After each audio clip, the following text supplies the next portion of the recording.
I didn't see one. And I was like, what the heck? So I called the office being like, who went to go see so-and-so? Like, she for sure died last night. There's no way she could have lived throughout the night. Oh, I don't know. They didn't call. And I'm like, oh no, like thinking the family took her to the hospital or something. So I called the family early in the morning and the son answered and he sounded really happy. And then I was like, hey, what happened last night? How'd it go? And he goes, oh my gosh, last night was great. Mom slept through the night. And I'm thinking slept like she's dying. I don't know if she's sleeping. I think she's dying. But I go, oh, okay. And he goes, and then she woke up this morning and she said she's hungry. So she's in the kitchen eating pancakes. And I was like, what? And he goes, yeah, she's in the kitchen eating pancakes. Mom said she was really hungry. And I could hear her laughing in the background. Whoa. I know. I get chills just thinking about it. And I was like, your mom's awake? And he was like, yeah, she just kept saying, she's eating pancakes in the kitchen. And I was like, okay, well, I'm going to come over because I couldn't believe it. Honestly, I've never talk about miracle. Yeah. 100% miracle, Rain. Absolutely no scientific way this woman could come back to life like that, the way she looked. There's no misconstruing what happened that night. Okay, so I walk in, there she is, eating pancakes with her daughter and her son laughing. This woman ended up living another 3 months fully well, walking around her house, doing her thing. She did die on hospice. She stayed on hospice and she did die 3 months later.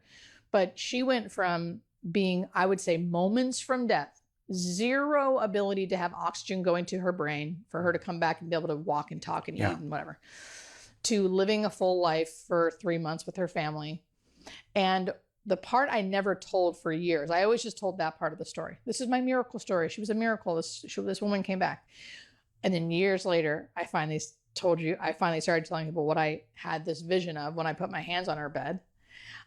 So that night, before I left, when I put my hands on her bed and said a little prayer, a vision of what I would say would be like her angel popped in my head. And I'm not like someone who like necessarily is like, for sure there's angels. I don't like study. I have no idea.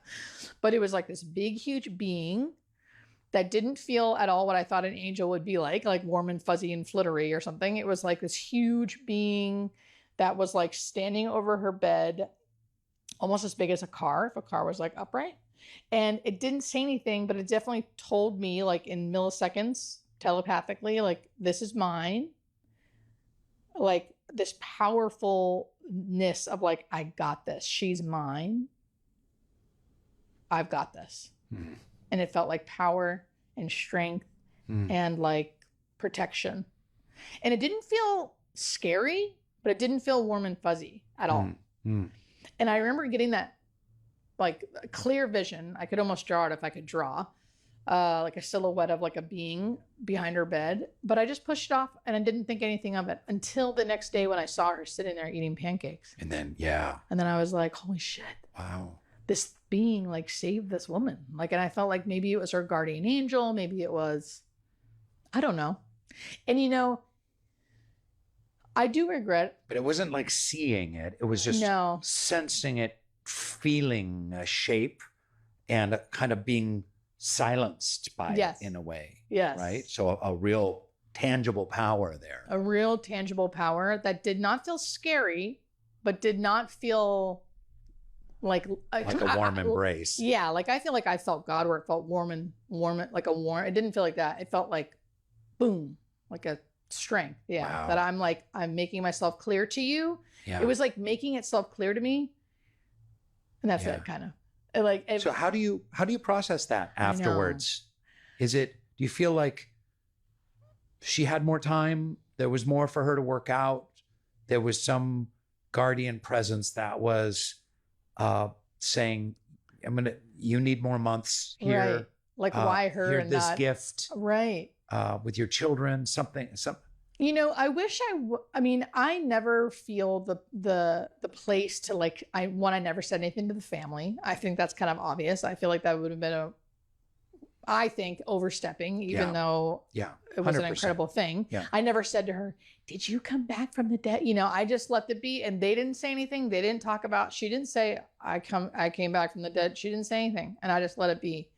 And I don't know. I don't know what I make of it. I still don't really know. It does help solidify this belief in me that like there are things higher than us, so that I think are all connected.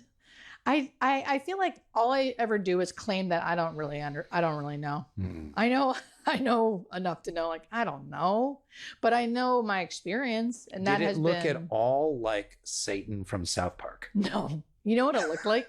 You know those Mother Mary statues that like a bunch of Catholic people have? Like I'm Irish Catholic, so I can say this. I feel like those Mother Mary statues that are in gardens that are kind of like, yeah, it looked like that. But it wasn't Mother Mary. And it was also like there was no like real detail. It was very vague and kind of like, wow. And it was more of a feeling. Yeah. That's powerful. Right? That's so powerful. It's never happened since. But like every once in a while, weird things like that happen to me.